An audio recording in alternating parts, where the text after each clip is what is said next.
Hidden Voices, the podcast series which explores the less heard voices in health and social care. I'm Sharon and I work for Healthwatch Essex. It's our job to make sure that people's experiences help to improve health and social care services. In this episode, we're talking to Tara, who is sharing her experience of surviving a traumatic brain injury. Tara, thank you for joining us today. It's lovely to see you again. Hi, Sharon. So, some time ago, you were involved in a very nasty accident, weren't you? I was. Yes, it was 2014 actually, so almost 11 years ago. Okay, and what happened? I was driving my KA to visit my grandparents with my then boyfriend. I was getting ready to take a right turn into a farm. I was going there for my dad, obviously. And then, as I turned right, I was T-boned on the driver's side of my car by a Mercedes. The driver of the other car was under the influence of alcohol and drugs. I have no memory of anything to do with the accident. And you haven't been driving very long at that point, No, had you? 6 months, I think. 6 months, possibly. And it was a really routine sort of journey that you were doing. Nothing difficult, No, just an everyday task. Just visiting my grandparents, isn't it? So, yeah, no. Okay, and you've got no memory of the accident now? Not at all, not at all. And I have to rely on my parents relating it back to me, so... That's really difficult. So what happened at that point? I understand that you were left with quite severe injuries. What was the immediate response to the accident? The roof of my car was cut off by the fire brigade. I had a cardiac arrest at the side of the road. I was sedated and I had my lungs drained at the side of the road by the doctors that arrived by air ambulance, who then airlifted me to Addenbrooke's. So really significant injuries. Yeah, definitely, and I can't even imagine having them. I can't remember it, so... Maybe the body's way of coping. Yeah, well, that's what they say. It. They say your brain is protecting you from trauma, so that's why you can't remember. And it's amazing, really, that you survived that. Yeah, definitely. Wouldn't expect to. Was your passenger also injured? No. Just you? Yeah. So the air ambulance obviously played a big part in that rescue. Definitely did. If they hadn't have come, and if the man hadn't just done a course on IOTAs, then I would have died at the scene, innit? Because obviously he knew what to do, else I would have bled to death. So, yeah. So you were airlifted to Addenbrooke's? Yeah. And what happened at that point that you're aware of? From what I'm told, I was surrounded by doctors and nurses and covered in blood.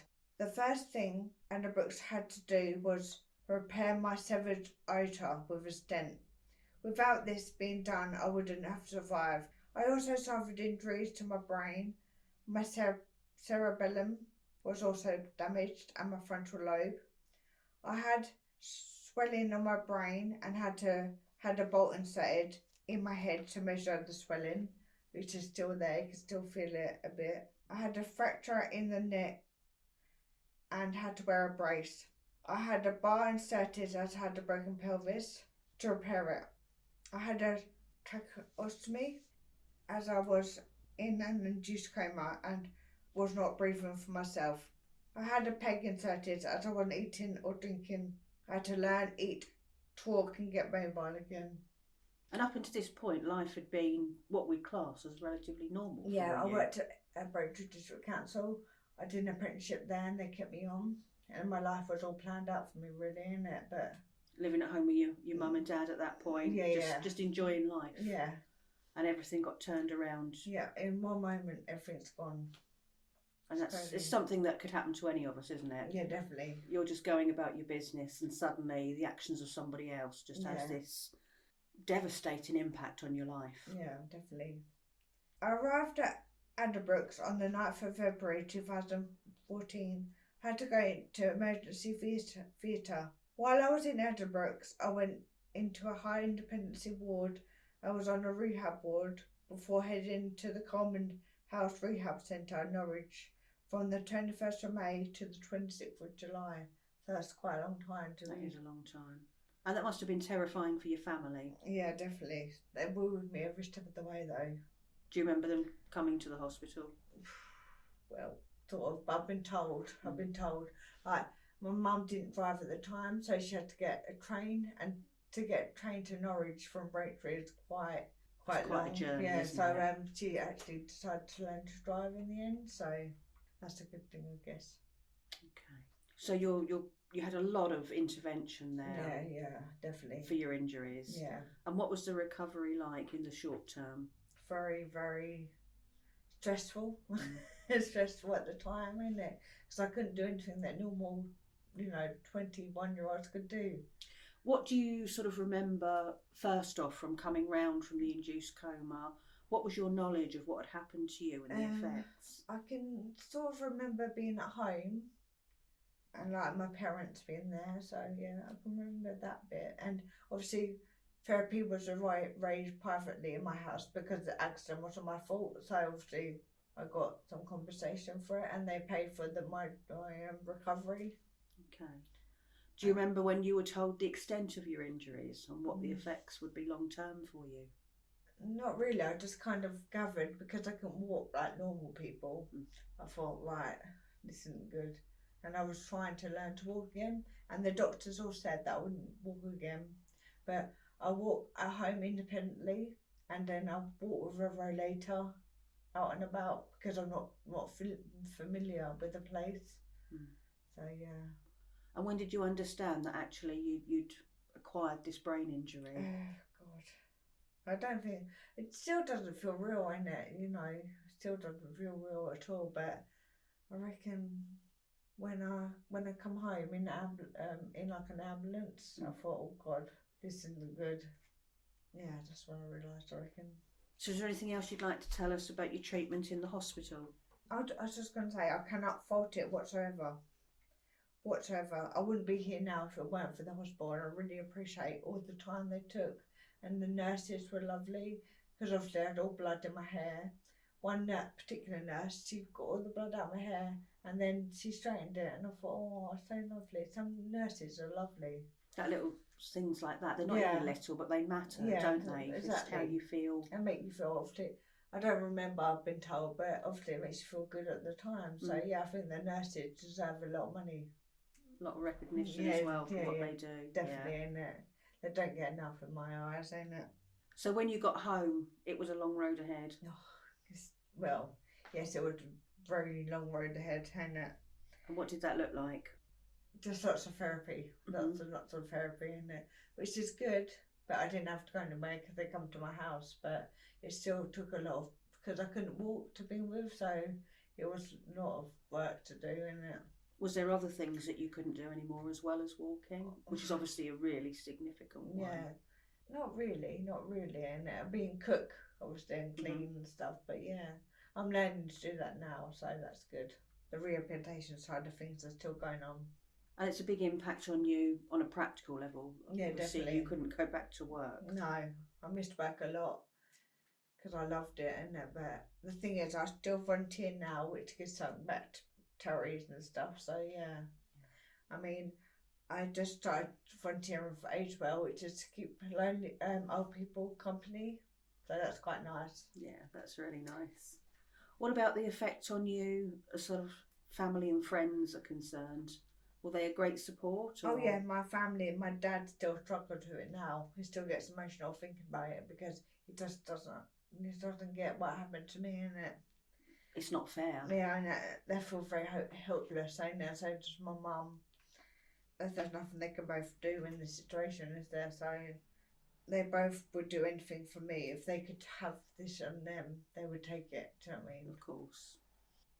It also affected my brother and sister. They both still get emotional about it now. I still have a few friends. Most of them got bored of me not going out partying, so that's very sad. It's sad because you think they're real friends, but when something like this happens, you really find out who your true friends are, don't you? And because you can't go out partying, they don't care. Yeah, it's a difficult situation, isn't it? You know, they need to understand that things have changed for you, but as you say, you often find with life-changing events your social circle does change as well. Definitely does, ain't it? But yeah, my life is quite good now. Quite like it, to be fair. I'm getting used to it because I like to be busy, so I'm obviously busy every single day. I do a timetable weekly because I have a support worker Monday, Tuesday and Wednesday, And I go head-based Thursdays and look after my nephew on Fridays, so I have a really full-on week. And I just like having a timetable, because if you've got things to do, then you'll definitely do them, because it's down in the timetable to do. Was it difficult at times, though, in the early recovery to think that you'd get to that stage? Yes, definitely. Yeah, it was really difficult. And obviously I couldn't really get my thoughts and feelings out, which is, I can now, but yeah, I couldn't at that time, so I couldn't really tell people how I was feeling. That was really difficult. How did you cope with that? How did you manage it? Probably be moody. But especially to my mum, bless her. But yeah, just be moody and just, ratty, I guess. But yeah. Did you get any type of counselling or talking therapy or support I did, groups? yeah, privately. But yeah, it didn't really work for me. Okay. What did you find was the biggest help? The biggest help, it sounds strange, but being able to exercise, because it gives you that feel good factor. Okay. So just being able to exercise, really, isn't it?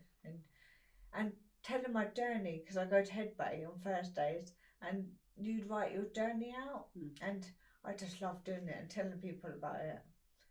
It's very inspirational. And raising awareness to brain injury and stuff. What sort of exercise did you like doing the best and still do? And the cross trainer. Don't go with anything easy. No, that's it, isn't it? That's it. But yeah, I love the cross trainer. I've got one at home, so yeah, I use that daily. Especially Monday, Tuesday, and Wednesday with my support worker. You're an avid walker as well, aren't you? Yes, that's true. As I say, I didn't really use my car, to be fair. I worked quite far from my house, but I still walked every day. I didn't drive. I could have drove, but I walked every day. And it took me about half an hour to walk. But it's just what I like doing, keeping fit and healthy. There's a lot to be said for sort of outdoor pursuits and the effect that has on you physically and mentally, isn't it? Definitely does. How easy did you find it to actually get in a car again after that kind of?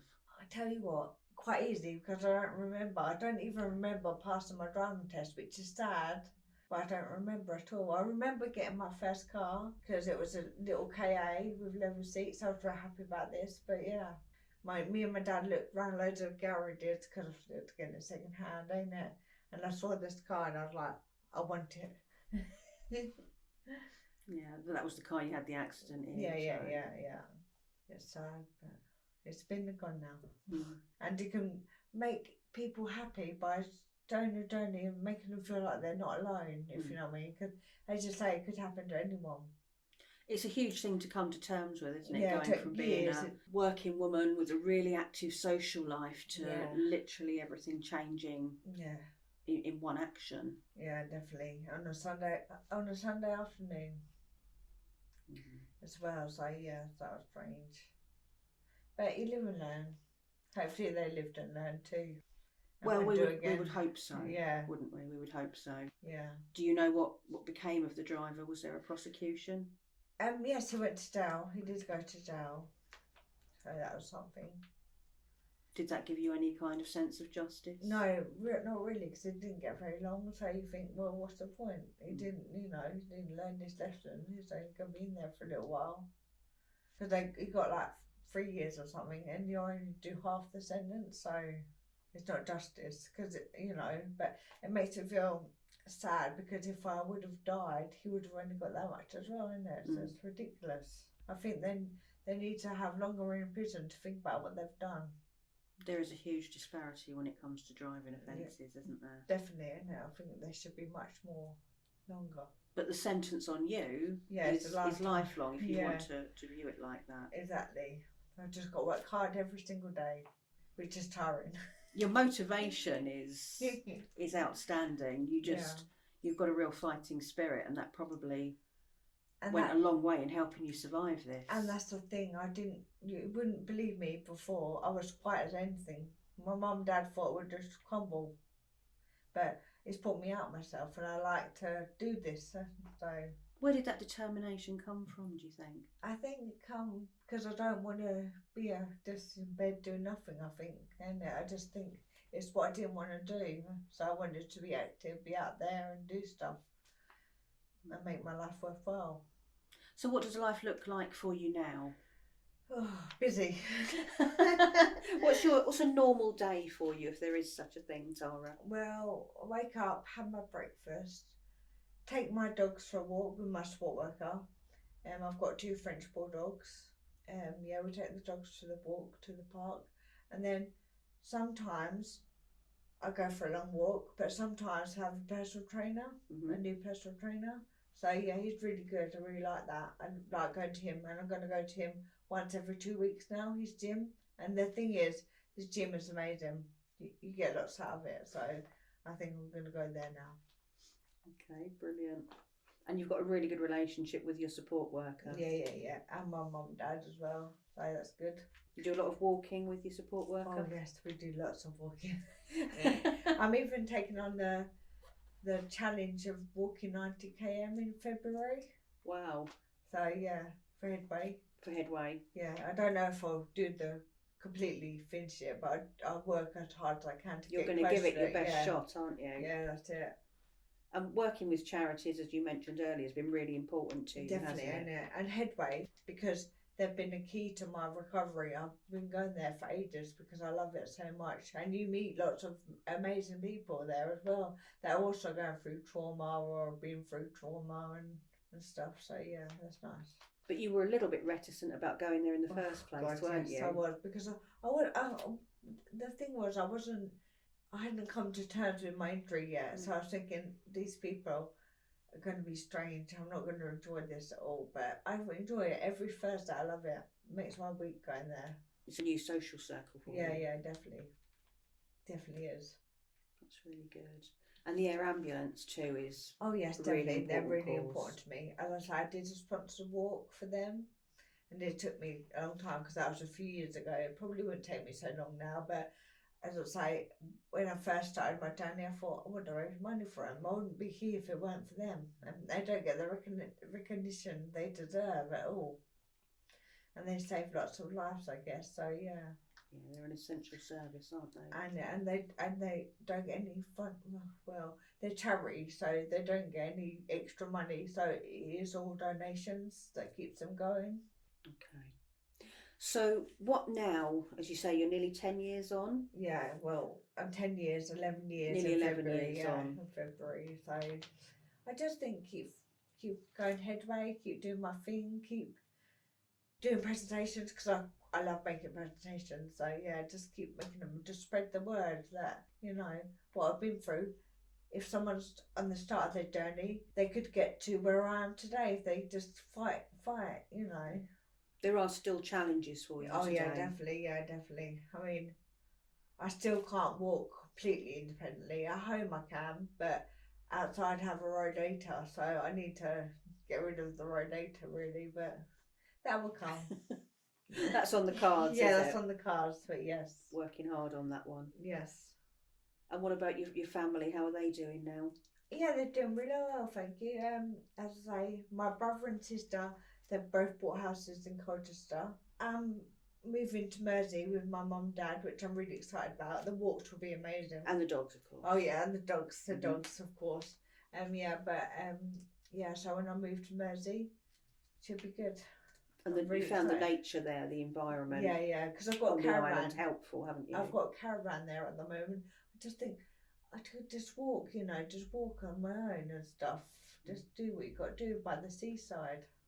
And I find it really relaxing as well, so that's good. And I would guess over your journey, wanting to help people, you've come into contact with a lot of others who have acquired brain injuries. Definitely. I mean, they've come and go because obviously they come to Headway and then they leave Headway. But I really enjoy Headway, so I still go. But obviously, they've gone back to work, but the thing is, I can't really work, so I'll just do what I do. Work's not going to be an option for you. No, now. Just charity work and stuff, ain't it? Which is incredibly important. Yeah, exactly, and just help other people, I guess. Well, you're certainly doing that, aren't you? Yes, I try to. And you've recently joined the Trauma Ambassador Group. I definitely did, yes. As I say, I'd never heard of it before, but I thought, what a good opportunity. Because the thing is, I know how other people feel that have been through trauma, because I've got a traumatic brain injury, so obviously I've been through trauma myself. So I want to try and help where I can and let them know my journey. to inspire others and provide support to help people, because you know how much I like providing support, and how to get through trauma. This may end up giving people emotional support through techniques and tips that I've used, and then I can tell them maybe if they try this way, then that could be better for them. This will also show them where they can seek help from, so I can let them know that I've seek these people for help, and they can seek them for help too if they were like in it. That connecting with people. Yeah, that's what I'm saying, in it. When you're in, which you were, a completely new world after definitely. the accident, weren't you? It was unfamiliar to you. No, and we all want to feel some sort of sense of community and that's it, isn't it? knowing our environment. So to be able to give that to other people that you've learned is priceless. I really want to help people, definitely. And you've made your story of your life film with Headway, haven't you? Yes, I have, definitely. We are showing currently, and hopefully will continue to, with the Expressions of Trauma exhibition. Oh yes, I'm going there Saturday actually. Oh yeah, to the J. Martello Tower. Yes. Finally got time to go. My brother's going to take me, so that'd be nice. There's some beautiful walks around there as well. But that's what I said, because my sister-in-law likes walking as well. So I thought, well, if we go there, then we'll win. We go for lunch as well. Lovely. But being able to show your story there, it's opening it up to a new audience of people that may not have really understood or heard much about acquired brain injuries or understand the impact that it has. Well, I was going to say, I didn't really hear about acquired brain injuries or only brain injuries before my accident, and that's when you need to know, really, isn't it? At the worst time. It is. So Tara, are there still times now when you reflect on how life could have been if the accident hadn't happened? Exactly, because obviously I'm still get sad about how life could have been. Like, I could have had a family by now, I could have been married, I could have could have had my own house and stuff, and had a good career, because the cancer was a good place to get into when you're younger, to stay there. What sort of work were you doing there?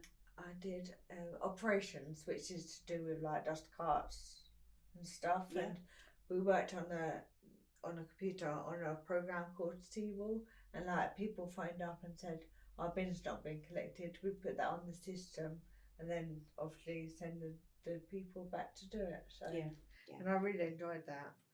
So that's good. And your employer was supportive, wasn't they? Oh, it just wasn't possible for you to go back. No, they paid me for as long as possible. They're really, really, really helpful and caring. And they gave their work people the afternoon off to come visit me in hospital, which I thought was lovely. It is. But a big loss as well, coming to terms with the fact that you can't resume your career that you'd sort of planned on. But the thing is, I'm still young, so I can still work out what I want to do. Maybe it'd be about brain injury, maybe it'd be around something else, but I'm really interested in brain injury, so hopefully that'll be it. Do you feel there's other things that you lost the opportunity or the chance of being able to do?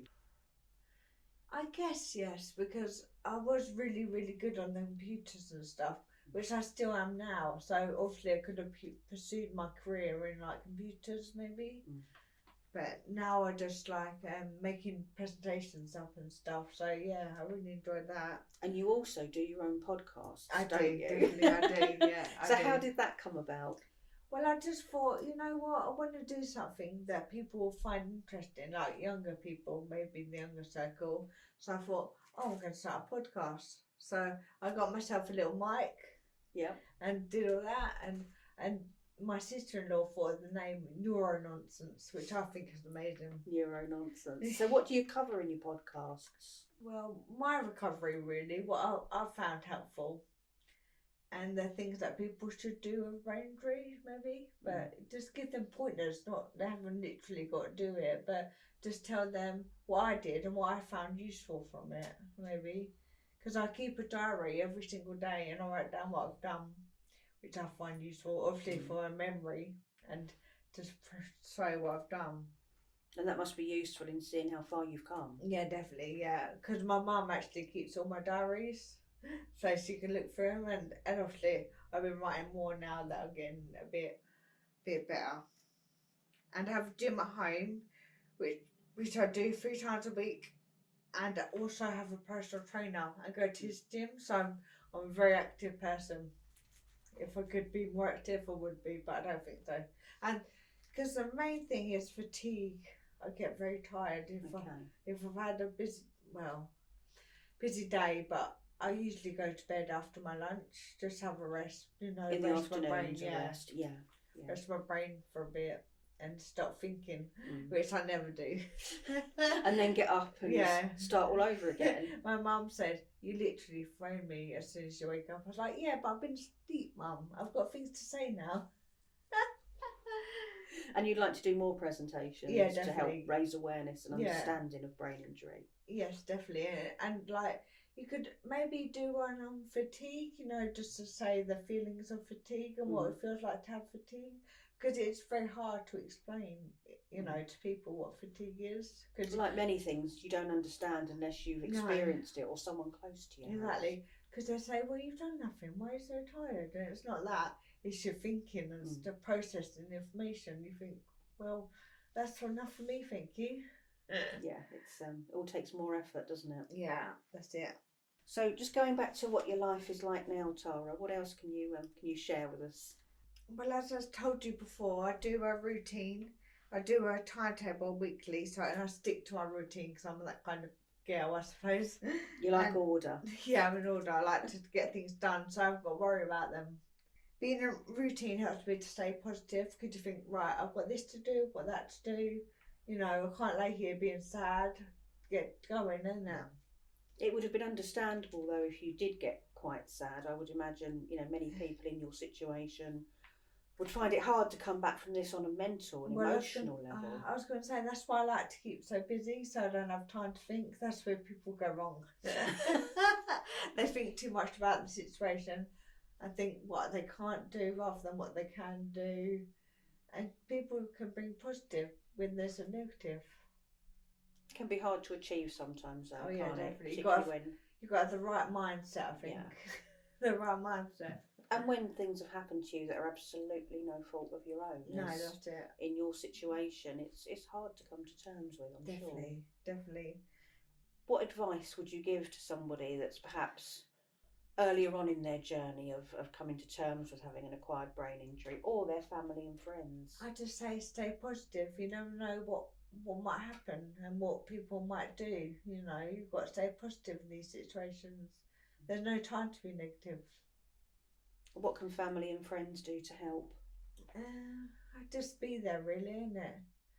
Just someone to talk to, because I've got my mum to talk to, I've got my dad to talk to, and they can share how they're feeling as well, because they're obviously been through it as well, as much as you, to be fair. But yeah, they've been there, they're there every step of the way. So yeah, I say to involve them as well. And getting support outside of the house, outside of the immediate circle, you found really valuable. Yeah, well, as I say, when with Headway, I really find that invaluable because you literally find so many nice people there, you wouldn't realise it. And some people have been there 20, 30 years, ain't it? It's just a nice place to be. People understand, they don't judge. And that's really important. Yeah, that's really important. Tara, thank you so much for talking to us today. It's been really interesting and a privilege to hear about your resilience in your journey. We always end by asking our guests, and today is no exception, what would be the title of your life story? Tara McIntyre, the brain injury survivor. And you certainly are a survivor. Definitely am. Thank you, Tara. Thank you.